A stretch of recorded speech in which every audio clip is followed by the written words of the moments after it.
Hello everybody, my name is Benjamin Bloom and welcome to the Championship Preview for game week number 3. Elephant in the room. I'm not going to apologise for my attire because, as you can see, I've either bought a very expensive house in France or I'm on holiday, but I wouldn't let it go without doing the previews and the reviews. We're going to try and keep these going whilst I'm away, and to be quite honest, I've been just sat on a sun lounger this morning. Old school, script in a book. Probably harder than you'd imagine to actually concentrate in the sun, and the Wi-Fi doesn't work too well out there. But I'm having a lovely time and I'm all genned up on this weekend's games. Deadline day signings didn't really get used last weekend. We've seen a lot of them go in the Carabao Cup games in midweek, so maybe a little bit of a read on a few debuts, but less than I suspected last week. Let's just stay. And the start of a classic championship, the first one of the season, 3-game week coming up. You know how things can happen with these. Anyone gets 9 points, they are away. 7 points, you're looking great. 6 points will boost you right up that table. 0 points, 1 point, and you're starting to see yourself looking in the opposite direction. Well, looking in the right direction at the moment at Sheffield Wednesday, because they are our early season leaders after 2 games, 2 out of 2 for Wednesday and for Lee Bullen. Not really adding too many players to Steve Bruce's squad. Borna and Odebajo have gone into the back 4 there. It's Harris and Murphy that I think might make the difference. The 2 wide guys up the top. Bit of pace, bit of directness. The Championship can often be a fairly straightforward league. And if you're solid and you've got that quality up front, Neil Warnock will tell you, because that's always been his secret, you will go a long way. Those 4 players put around some very Championship savvy operators, and obviously Barry Bannon, always the darling of the analysts, pulling up those metrics in midfield. No Carabao for Wednesday in midweek. They were due to play against Bury. Obviously, Bury haven't even kicked a ball yet with all their issues with the ownership. They're teetering on the edge. Good luck, Bury. We say that every time we mention them. Millwall started with a win over Preston. Drew at West Brom and then went straight back to West Brom in midweek in the Carabao Cup and beat them there. So Millwall are in pretty good nick, really. Harris seems to have more attacking options this time around. I always got the impression when they had that great season that there was a really good 11 on the pitch that stayed fit. Excuse me, I have suntan lotion in my eye. That's great, isn't it? Very good 11 on the pitch that stayed fit. Not that much else behind, but when you look at it now, and he has already used different people, seems to be going 4-4-1-1. And he's got Smith, Bradshaw and Bodvarsson, excuse me, I'm just slowly dying in my right eye here, in the number 9 spot. Thompson and O'Brien, probably Jed Wallace could do it as well, the number 10 spot. And then out wide as well, Ferguson, Wallace, Mahoney and even Scalak, who we expected to do maybe a little bit better for Millwall than he did last season. He looked like he was contributing well in the midweek game against West Brom. So looking pretty rosy, I think, for Millwall. I think they could have a good season should they be able to keep this one up. Prediction. Wednesday looking good. Millwall, though, home advantage for them often means a lot, doesn't it? Oh, Christ. Go on. Let's go for Millwall. Millwall to squeeze this one out and end Wednesday's 100% record. Barnsley versus second place Charlton. 2 promoted teams from League One. Barnsley on 3 points. Charlton very, very impressively on 6 points. The Addicts have taken their chances so far. 5 goals in these opening 2 games. Lyle Taylor on target in both of the games. Looking forward to this restructure in midfield for Charlton. Lecco got a go against Stoke. Field in midweek over Forest Green. No sign of Kale yet, who will be a good player at this level. if and when Bowyer can sort of fit him in. Remember Charlton losing Bauer, Aribo, and then on deadline day as well, Dijksteel, losing important players to the team that went up at Wembley last season. Speaking of integration, Barnsley, obviously 12 players, I think it was in the end. Loads of new guys. Looks like they've settled on Wilkes, Barra and Thomas off the front there, which looked very impressive against Fulham in that opening game, but they came a cropper. A few people saying they were a little bit too open in the second game against Sheffield Wednesday. Few first teamers involved in a 3-0 Carabao Cup home defeat to Carlisle. Oh, are Charlton going to win again? I'm not sure they are. Let's go for another home win. Let's go for Barnsley to win this one up at Oakwell. Game number 3 up in the northwest is Wigan versus Leeds. Leeds, I feel they need to start pressing home this advantage they've got of being more settled, knowing the league and kind of being ready to go from the off. They're going to want to have a lead over, for example, the parachute teams who are going to take a bit of time to sort themselves out, and the teams that have done a lot of deadline day work. Leeds should be able to shoot ahead now and maybe press home an advantage, which they didn't manage to do at the end of the season last year. It's a good start. 4 points. 4 points at any time, we always say. 2 points per game will get you up. But they'll feel it should have been 6 with 2 dropped against Forest. Interesting Carabao Cup game at Salford for Leeds. Bielsa, he shrunk that squad down, hasn't he? Loads of people going out, small squad, so no 10 changes for Leeds. Massively strong first team, and they'll be really pleased that Nketiah got in there and got his first goal for the club on his loan move from Arsenal. Hopefully going to be an exciting one for the Whites. Wigan, strong at home and not away, starting to play into that stereotype already this season. But remember that insane game, Wigan winning at Leeds, putting a right dagger in the coffin of Leeds' promotion push last season at Easter time. Wigan spent on Kiefer Moore. We haven't seen him yet.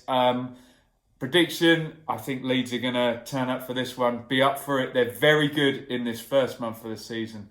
And I think they're going to go there and get the win. Game number 4, Bristol City versus QPR. Deja vu here, a bit similar for West Brom and Millwall. Bristol City and QPR played on Tuesday night in the Carabao Cup. Few interesting subplots there though. Wells back for QPR and scoring. And we saw the debut of £7 million 18-year-old Han Noah Masengo for Bristol City. I would have thought, despite QPR's pretty decent start here, I can see this one going in Bristol City's favour and them picking up their first win. Only 1 point thus far for the Robins. I think they're going to take all 3.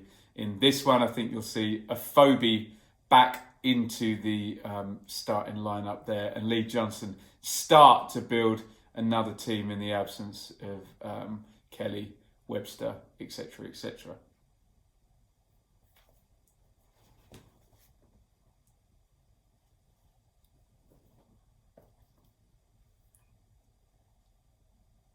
Game number 5, Luton versus West Brom. Luton breezed past Ipswich in the Carabao Cup. We will not mention that at all, will we? West Brom went down at home to Millwall. A lot of changes.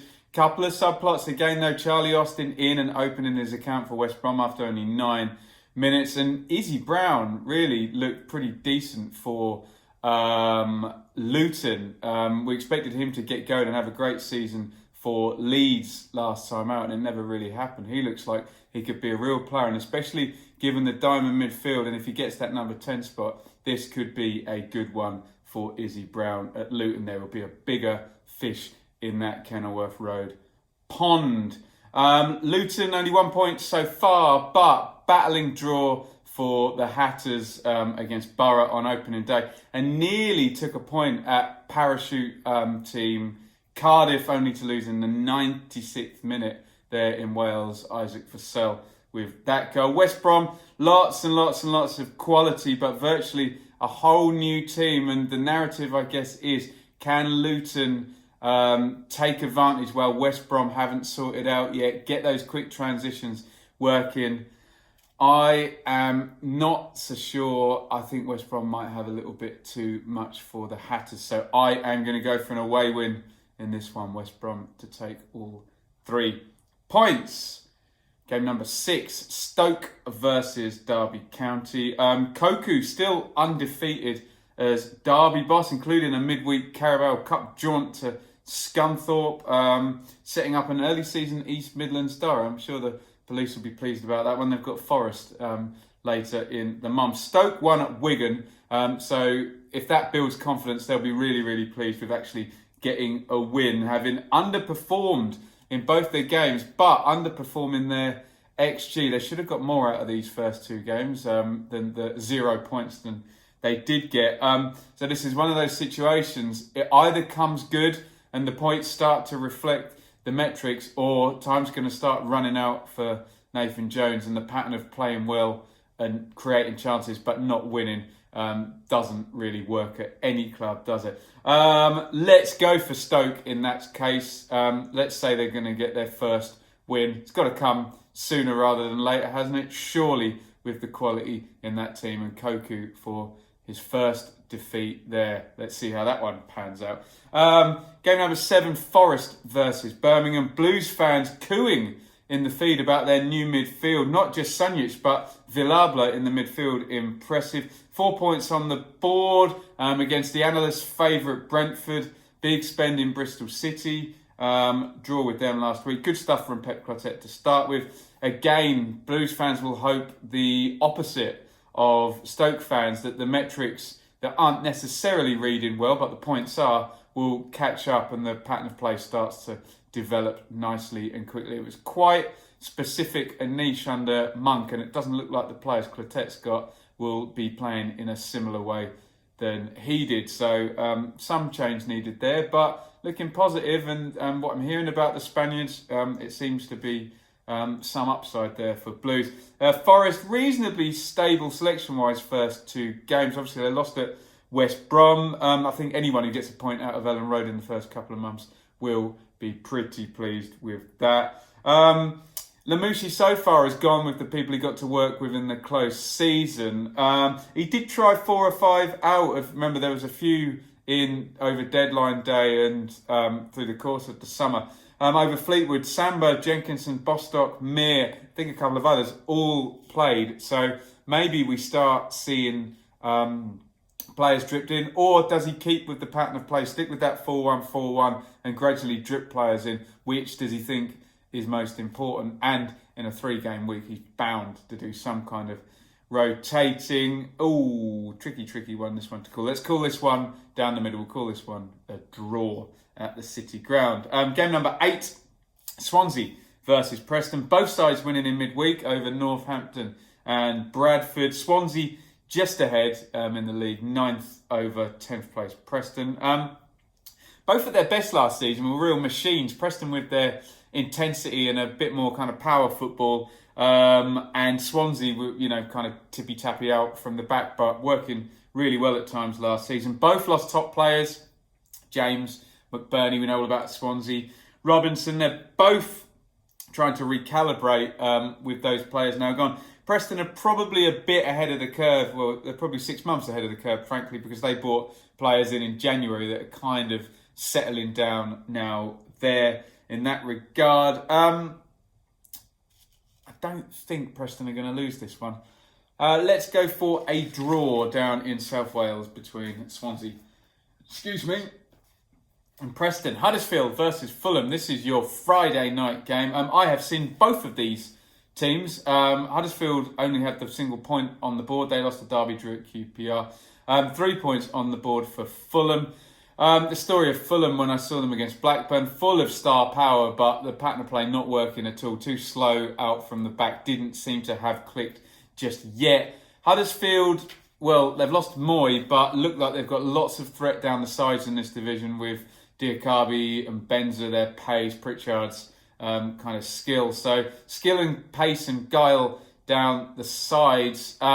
This all depends on whether Scott Parker is really going to persist with the slow build-up. If he does, I can't see that it's going to have clicked it over 5 days, and I think Huddersfield might be able to pick them off. So if Parker is not pragmatic in this game and goes a little bit more cautious, bearing in mind he's playing an ex-Premier League parachute team, I'm going to go for Huddersfield to win this one. Remember, and I'll say this again, if Fulham do click, on paper that first 11 is the best in the league, in my humble opinion. If they do click, then I'll be predicting Fulham to beat anybody who they go against. But we need to see the pattern of play working for that to come to pass. Game number 10, Reading versus Cardiff on Sunday. Exciting off the pitch for the Royals, not so much on it. Yao and Puskás royally ending the self-imposed transfer embargo there. Both of them off the mark already. Yao scoring at Hull, Puskás at Wigan in the Carabao there. But 0 points so far for Reading. Cardiff look like they're getting all set. 96th minute winner against Luton at the weekend. Vassell, as we mentioned, heading that one in. That should help with confidence. Warnock knows the value of the 3-pointers in this league. He knows the value of a 3-game week as well. So he'll be expecting minimum 6 points out of this coming week. And I think he's going to get 3 at Reading, on Sunday. It's the Sunday game, isn't it? I just cannot see Reading standing up all match against the bombardment, the physical, and the concentration that you need to play when you go up against Cardiff. I think Warnock's going to get the win there for the Bluebirds. Game number 11, Brentford versus Hull. Both of these 1 win, 1 defeat so far. Brentford, nice win at Borough, a bit of a classic Brentford win that. Wait it out, wait for that high possession chance, slam it in the net and take the win there. Watkins taking Mopai's place up front down the middle. Be interested to see how that plays out. Remember, Benrahma still to come in this team, and they've got their many assembled European players coming in for quite good money now, the Bees. So let's see what's what with that. Hull gave us some of what was so good about them last season. Look out for it. Quick start. Bowen and Grzycki really prominent, and the goals going in early, which is what they did against Reading. This one's at Griffin Park. Brentford always have loads of the ball at Griffin Park. They're not going to keep Bowen and Grzycki out all game, are they? But this will probably be 3-2 or something to Brentford. So let's go for a Brentford win, but goals ahoy. And finally, down the bottom of the table, where they don't want to be, where no one wants to be, frankly, Blackburn versus Borough. Again, I have seen both of these teams. Borough at Luton on the first day, trying to do things more, let's say, possession-wise and progressive than Pulis. And that's not the right word, is it? Because there's nothing more progressive than lobbing the ball into the box, is there? But you know what I'm saying. Trying to transition the ball, carry it in midfield, inverted forwards, 4-3-3 is what Woodgate was trying to do. They got a little bit out-bustled by Luton in that midfield at the speed and the transition. Big gap between the midfield and the front there at points in that second half. So Borough trying to get with the way of playing and obviously having shipped out a couple of their more saleable assets. Blackburn, well, I said on my I've Just Witnessed video last week that they followed their game plan last week and still lost at Fulham. A lot depends on Sam Gallagher. He needs service and he needs to finish there. On paper, the team is round pegs in round holes.